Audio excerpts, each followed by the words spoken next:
In this opportunity, we will be talking about the holiest month in the Islamic calendar, which is the month of Ramadan.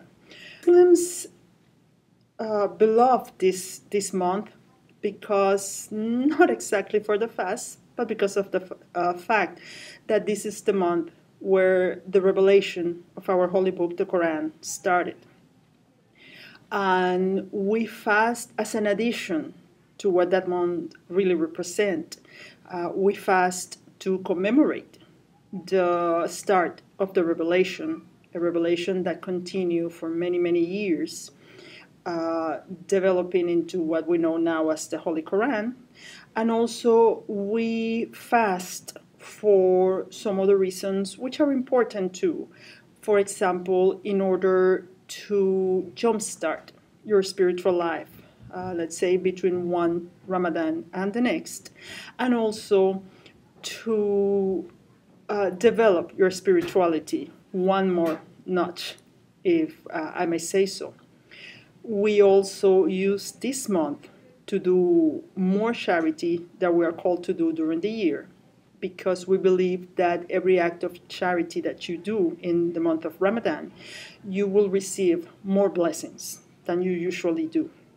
Fasting probably is what non-Muslims associate Ramadan with the most, but this is not something that is strange or shouldn't be strange for non-Muslims. This should be something that they are acquainted with, because many other religions fast. This month of Ramadan for us is, as I previously mentioned, what will jumpstart our spiritual life for the rest of the year. And we always try to accumulate as many good deeds as we can. And among those good deeds, we can count not just giving money away or feeding other people, but good words, together with the good deeds, good thoughts. You will find that one of the things we do the most is try to read the Quran during these 29 to 30 days from beginning to end. Every night we read what is called a juz, which is a section of the Quran. The Quran is divided in 30 sections for this purpose, and every night one of these sections is recited. But I remember many years ago, I hear one of our beloved scholars suggest that if you really don't gonna get much out of reading the Quran from beginning to end on those 30 days, then don't do it. Go and do something that will bring some enjoyment and some growth to your soul. It could be doing something with your kids, as a family, with your spouse, with your friends, at your mosque. But the idea is that you do something that benefits spiritually. Now, if you allow me, let's go to the most scholar side of fasting and Ramadan. And let's mention that actually the fasting of Ramadan and this holy month is so important for us. That is one of the pillars of our faith. It's called Sawm, the fasting of Ramadan. And it is a duty for every Muslim, of course, with few exceptions. And the first of these exceptions are the kids. Kids are not called to fast because they are too young and their body is not yet fully developed to the point where a fasting will be of any benefit for them, physical or spiritual. When should a kid start fasting? A kid should start fasting when he or she reaches the puberty age, which is approximately 13 years old. And that's when they need to start fasting completely and with all the requirements as an adult will do, because it's considered that the kid is already then a religious adult. So that's when they should start fasting.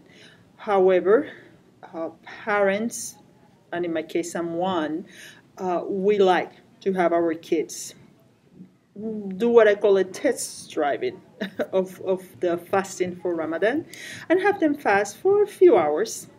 And these exceptions are women during those days of the month, women who are pregnant, because of course we understand and know that it won't be a good thing for a woman to go without eating or drinking it for so long, drinking or eating anything for so long while she is carrying a baby.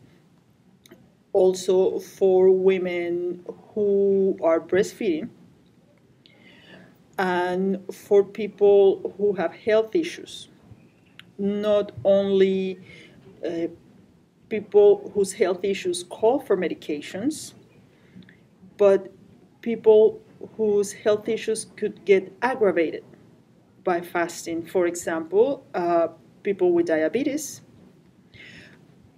people who need specific treatments at specific times of the day that collide with fasting, so they are not called to fast, and elders when their health is fragile also, they do not necessarily have to fast, or they can fast the test driving style for kids, they can do that also.